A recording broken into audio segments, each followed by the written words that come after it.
एसआइआरमा चाहिँ बिएलओको साह्रै ठुलो हात छ। किन कसरी चाहिँ हात हुन्छ भन्दाखेरि चाहिँ यो उयसमा चाहिँ यदि रङ फर्महरू भरिएर बिएलओले राम्रो चेक नगरी तपाईँले तल अफिसमा सबमिट गरिदिनु भयो भने चाहिँ के हुन्छ भन्दा चाहिँ त्यहाँनिर डाटा इन्ट्री गर्ने जोहरू छ उहाँहरूले त राम्रो चेक गरिदिँदैन नि त होइन। चेक गरिदिँदैन र हालिदिन्छ। जस्तै कि अब नामहरू चेन्ज कतिको के हुन्छ होइन। र जस्तो उनीहरूले भरेको छ अब त्यस्तै नै हुन्छ। र नयाँहरूलाई जस्तै कि पुरानोहरू जो छ 2002मा होइन रिकर्ड उनीहरूको के हुन्छ उनीहरूको राम्रो चेक गरिँदैन। किनभने छ रहेछ भन्छ उनीहरूको पार्ट नम्बर सिरियल नम्बर हिँड्छ टेली गर्छ मिलाएर हालिदिइहाल्छ। तर कतिवटा मिस्टेक भयो भने त्यो मिस्टेक फेरि लाइफ टाइम मिस्टेक हुन जान्छ। र तपाईँहरूले चाहिँ फर्म भर्दा चाहिँ उनीहरूले कस्तो हिसाबले भरेको छ पहिल्यै भनिदिनुहोस् 2002को कलम यो हो 2025को कलम यो हो यसरी भर्नुपर्छ भनेर बुझाइदिनु भयो भने चाहिँ के हुन्छ हाम्रो मान्छेको नाम काटिनु धेरै कम्ती हुन्छ जस्तो लाग्छ।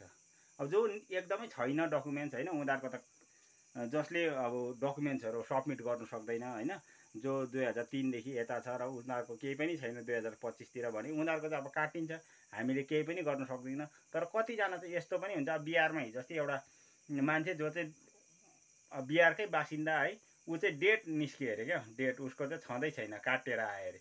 त्यस्तो पनि हुनसक्छ र यहाँ चाहिँ र त सरकारले अब यहाँ चाहिँ घर घरमा बाँड्नु भनेको कारण चाहिँ कि हामी अल्पसङ्ख्यक हुँदै जान्छौँ यसरी काटियो भने चाहिँ। त्यसले गर्दा चाहिँ बिएलओको एकदमै ठुलो हात छ। तपाईँहरूले एकदमै मजाले सम्झाएर यसरी भर्नुहोस् यसो गर्नुहोस् होइन भनेर जब तपाईँहरू लिन जानुहुन्छ एकताल फर्म राम्रो चेक गर्नुहोस् उनीहरूको पार्ट नम्बर सिरियल नम्बर उनीहरूको नाम कस्तो हालेको छ होइन त्यो विषयहरू एकदमै राम्रो हेरेर मात्रै तपाईँहरूले फर्म कलेक्ट गरिदिनुहोस् है। तपाईँहरूले नै उहाँहरूकै सामने संशोधन गरेर होइन यसरी भर्नु पर्थ्यो भनेर सम्झाएर चाहिँ त्यो फोटो पनि खिच्नु लाउनुहोस् तपाईँहरूले उनीहरूको क्यामेरामा उनीहरूको फोनमा जब तपाईँले फर्म कलेक्ट गर्नु जानुहुन्छ यो फोटो खिचेर राख्नुहोस् तपाईँहरूले भनेर एउटा भन्नुहोस् र फोटोहरू खिचेर पनि राख्नु लगाउनुहोस्। त्यो काम चाहिँ एकदमै गर्नुहोस् बिएलओहरूले किनभने यो चाहिँ भविष्यको कुरो हो होइन।